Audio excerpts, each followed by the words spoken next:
Y bueno, amigos, que el Valencia lo ha vuelto a hacer, en este caso Superdeporte, también el Valencia como institución, que ya me parecía una institución bastante lamentable, pues en este caso ha quedado evidenciado una vez más. Vamos a comentar unas cosas que ha dejado lo que ha sido el Real Madrid hoy, porque también se avecina un nuevo crédito, se va a realizar una serie de la asamblea donde se van a presentar las cuentas.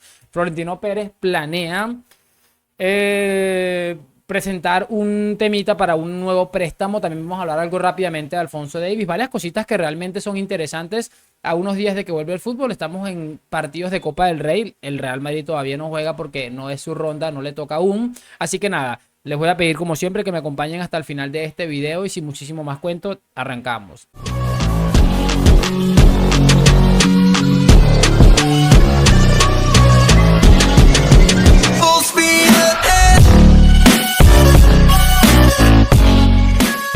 Y muy buenas a todos, chicos, bienvenidos nuevamente a este su pequeño espacio para madridistas. Ya ustedes lo saben, aquí traemos información relacionada con el Real Madrid, el 14 veces campeón de Europa, pero también con el mundo del fútbol en general.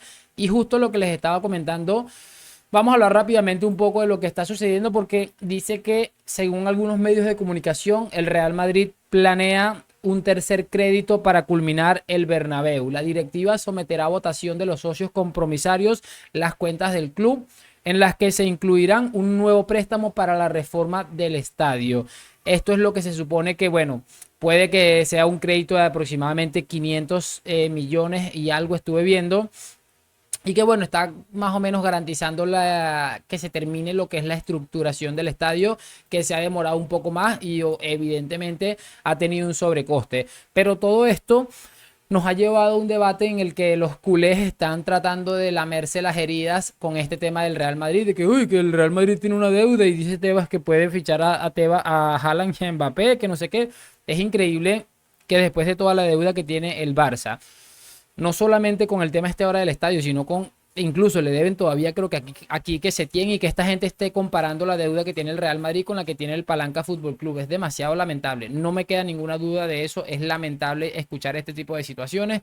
Pero bueno, la verdad es que viniendo de donde viene de Narnia, creo que es bastante esperable. Y si a ustedes les consuela decir que el Real Madrid tiene esta deuda que no tiene nada que ver en lo absoluto con la deuda que tiene el Palanca Fútbol Club, pues para adelante. Nosotros seguimos confiando en Florentino Pérez, que a lo mejor siendo tan crack en lo financiero, en el aspecto financiero del equipo, ha descuidado un poco la parcela deportiva en cuanto a jugadores en ataque, seguramente. Pero si algo en lo que podemos confiarnos en Florentino Pérez es en el aspecto económico, y que no estamos hablando de Joan Laporta. Eso empezando por ahí, ni de Bartomeu, ni de Sandro Rosell. Estamos hablando del mejor presidente de la historia del fútbol, con algunos matices seguramente muy concretos, pero a confiar que esto obviamente no tiene nada que ver, y esta gente lo único que intenta es generar polémica a través de este tipo de situaciones.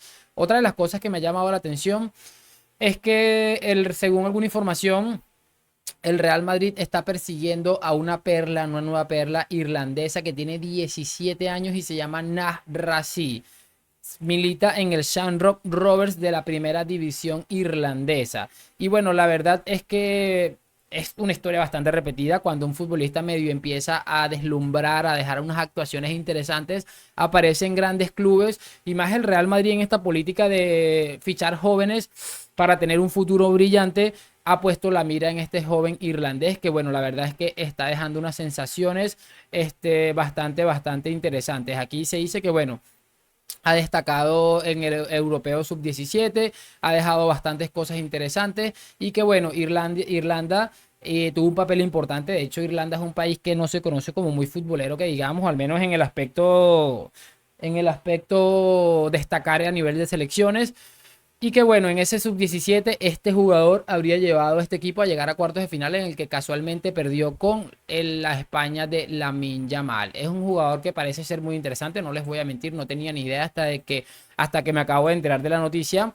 Pero bueno, si el Real Madrid le ha echado un ojo es porque algo hay, al igual que el caso de Arda Güler, que bueno, ha fichado a ese futbolista y que parece que, por cierto, puede debutar en los próximos días. Esperemos que sea cierto y que bueno, tenga un impacto tan positivo como el que se vivió en las horas posteriores o en los días posteriores a su fichaje. Ya veremos cómo acaba el tema este del irlandés, pero sí es bastante llamativo que el Real Madrid siga buscando esas piezas para reforzar una plantilla que la verdad es que a nivel de talento, talento que puede ser generacional dentro de la próxima década. Creo que está siendo absolutamente brillante. Vamos a comentar otra cosa también acerca de los fichajes, y es una noticia que da relevo, que dice: el Real Madrid cada día más optimista que nunca con el fichaje de Alphonso Davies. La entidad, como avanzamos el 8 de junio, espera atarlo en 2024. La tensión y las ganas de su llegada palpan desde el palco al vestuario. Bueno, es un secreto a voces que al Real Madrid le gusta el fichaje de Alphonso Davies. Queda cada día más claro, sobre todo el hecho de que siga jugando Camavinga, siga teniendo minutos de lateral, que el Real Madrid se fía poco de Fran García y de Ferland Mendy, sobre todo hablando de que Fran García tal vez es que sea muy joven todavía, o que tal vez no tenga ese techo para ser inamovible del Real Madrid, pero sí es cierto que yo desde el día 1 comentaba que a mí Fran García se me quedaba muy corto para ser el lateral del Real Madrid, y lo que es Ferland Mendy, pues aunque en los últimos partidos no ha desentonado en cuanto a nivel defensivo, creo que en el Clásico sí se le vio un poco más las costuras. Creo que el Real Madrid hace bien con este tema, y según lo que se está hablando, el Real Madrid tiene apalabrado un posible traspaso para el verano de 2024, que si no estoy equivocado, este hombre finalizaría en junio de 2024, le quedaría un año de contrato, lo que le permitiría al Real Madrid tener una facilidad, muy entre comillas, a la hora de negociar con el Bayern, como lo hizo en su día con Toni Kroos, y que ojalá salga también, porque recordemos que a Toni Kroos no le quisieron subir el sueldo y terminó por empujarlo en la salida del club. Vamos a cerrar esto, chicos, hablando un poco de lo que ha sucedido con Superdeporte. A ver, les voy a colocar en este momento en la pantalla la portada del día de hoy de este lamentable periódico, en la que ponen: muy hartos de Pinocchios. El show de Vinicius y sus mentiras continúan perjudicando de manera injusta la imagen del Valencia y de toda su afición. También colocan en la parte superior un tuit que colocaba el Valencia. Dice: el Valencia lamenta el uso en la gala del Balón de Oro de nuestra imagen y su asociación a unos comportamientos aislados que el club persiguió de forma urgente y tajante, aplicando el castigo más severo a los implicados. Reiteramos nuestra condena más absoluta contra el racismo, pero también pedimos el máximo respeto a nuestra afición y a nuestro club. Es llamativo porque, bueno, en plena gala en la que a Vinicius se le otorga el premio este, que ya no me acuerdo cómo se llama, Sócrates creo que se llama, por la labor social que está teniendo con su academia en Brasil, se le colocaron unas imágenes donde Vinicius sufrió racismo en el estadio Mestalla. Ahí salieron enseguida los del Valencia a decir que aquí no ha pasado nada, que nosotros perseguimos a los racistas, cuando lo cierto es que esta gente se cree que son tontos. Es que se creen que son tontos, porque si nos revisamos un poco las imágenes de ese día, que no es difícil encontrarlas, sobre todo en Twitter, se van a encontrar que había probablemente más de 2000 personas en las afueras del estadio Mestalla cantándole Mono, Vinicius muérete. También dentro del estadio hubieron muchos insultos racistas, y esta gente, porque expulsaron a dos aficionados y los empezaron a judicializar, empezaron a decir que atendieron urgentemente y tomaron las medidas necesarias. Se sienten ofendidos porque saben que en el fondo están apoyando a una campaña de racismo que ha vivido Vinicius, que es cierto que Vinicius ha tenido algunos comportamientos tal vez poco apropiados.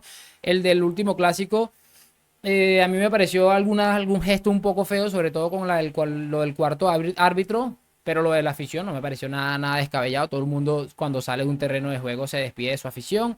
En fin, pero que Superdeporte y el Valencia sigan apoyando este tipo de situaciones nos dejan una imagen muy clara de lo que significa esta institución, que están apoyando a unos racistas que han estado atacando a Vinicius durante prácticamente su estancia en España. O no tanto eso, porque recordemos que a Vinicius antes lo que le hacían eran memes de que era malo, que no valía.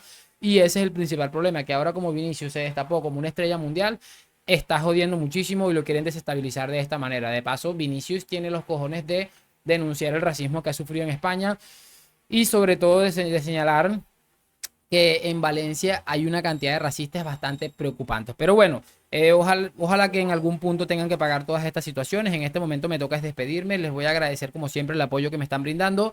Déjame tu like, tu suscripción, todas esas cositas. Gracias por acompañarme. A la Madrid, nos vemos en un próximo video y chao, chao.